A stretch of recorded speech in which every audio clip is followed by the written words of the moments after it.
สบายดีพี่น้องมื้อนี้เป็นมื้อที่2พวกเราอยู่ลาสเวกัสตอนนี้พอหากระตื่นเนาะหากระตื่นแล้วก็มาซอกของกินมื้อนี้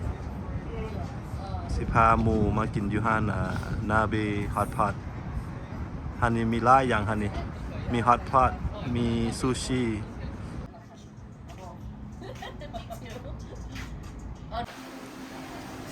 ตอนนี้พวกเราก็กำลังนั่งเนาะ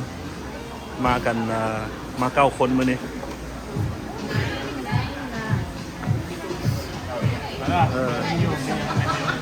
มาชาชมิดบนนี้สิมาชาชมิดเหรอ First time this place. Not bad. ตอนนี้ก็กำลังเบิ่งว่าเสียวตัวใดเนาะตอนนี้เนาะอันนี้ก็เมนูเนาะนี่เนาะเจ้าให้เลือกบรอดว่าเขามักแนวใด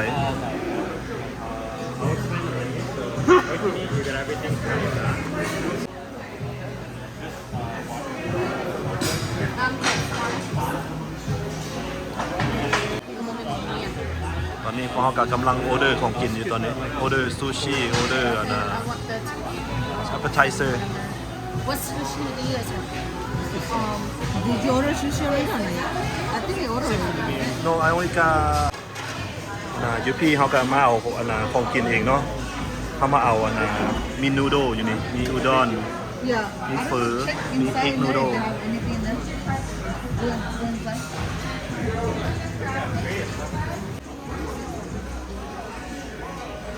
อยู่ทางนี้ก็มีพักเนาะทางนี้เนาะ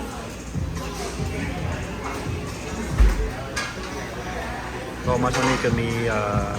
มัชรูมมีพักมีไข่มีคิมจิทางนี้เนาะอยู่ทางนี้ก็มีปูเนาะมีปูมีซีฟู้ดทางนี้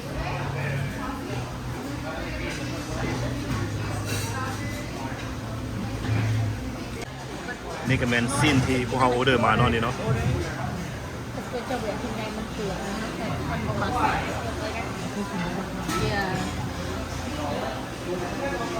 เห็นได้สิงเตรียม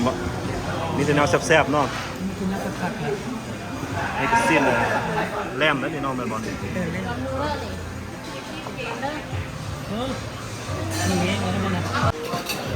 นนี้ก็กำลังเสี่ยวซีฟู้ดใส่เนาะนี่เนาะ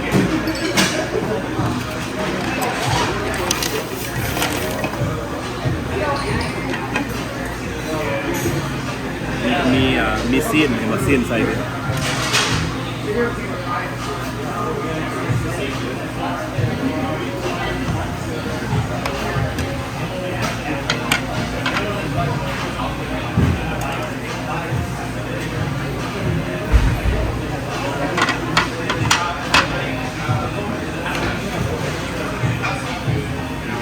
ริบบ้ายอันนี้นะ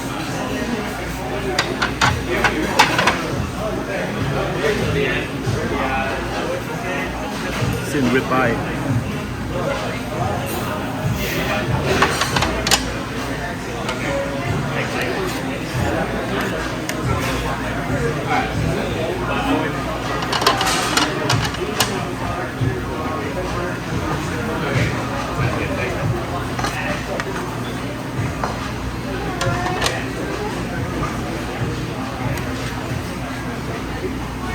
มันพกเบลลี่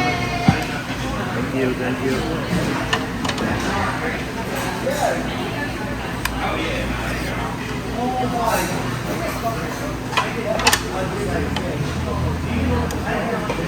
เส้นหมูนี่นะ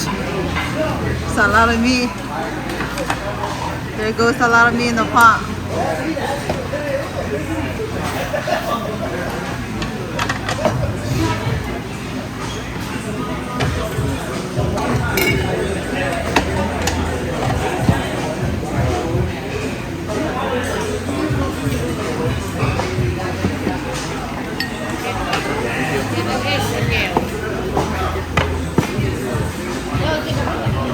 Can't see what it say.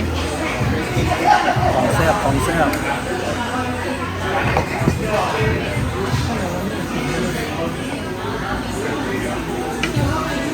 ไทย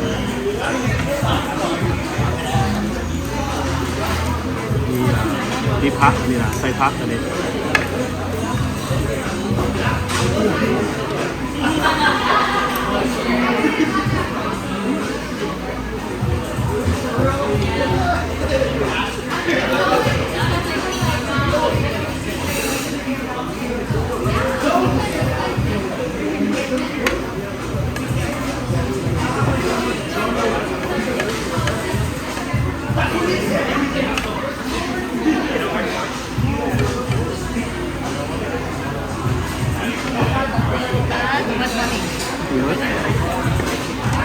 มัดอยู่มันนี่มัดอยู่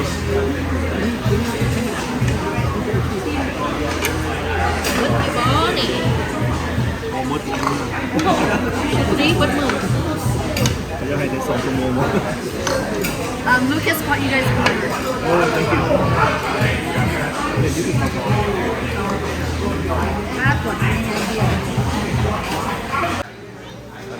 น ของกินพ่อก็เต็มโตะเนาะมื้อนี้เนาะ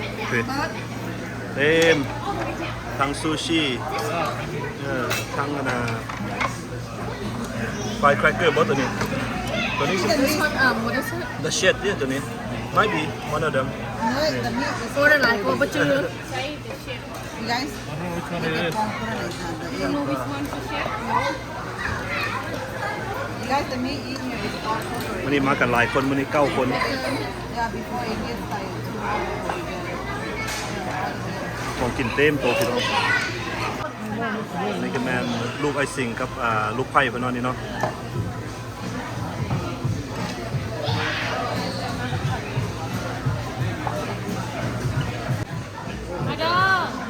มาเด้อ มาเด้อพี่น้อง ของแซ่บ มีแต่แนวแซ่บๆมื้อนี้เนาะเต็มโต๊ะมื้อนี้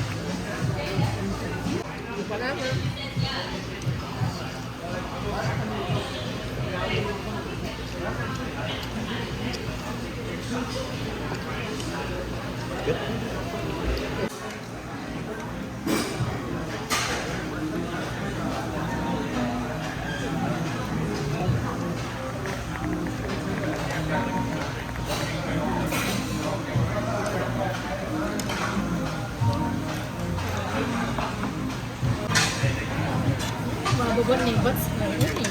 หมดมีแต่แนวแซ่บๆหมด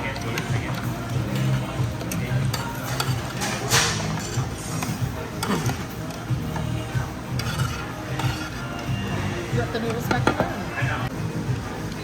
ตอนนี้พวกเขาก็ออเดอร์เอาซีนตื่มเนาะตัวนี้เนาะ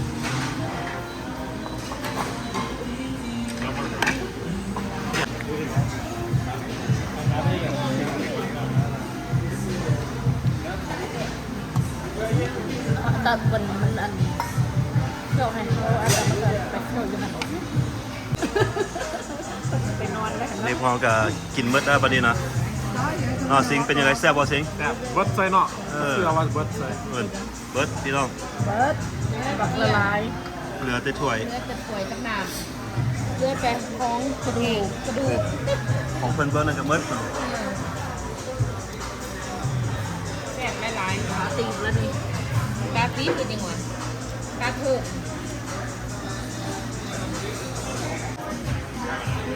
บัดนี้ก็แล้วเนาะพี่น้องแล้วบัดนี้ก็สิได้ออกไปก่อนบัดนี้อย่าลืม ลูกได้วันละบัด คลิกไลค์แชร์ subscribe ให้เด้อพี่น้องพบกันใหม่ในคลิปหน้า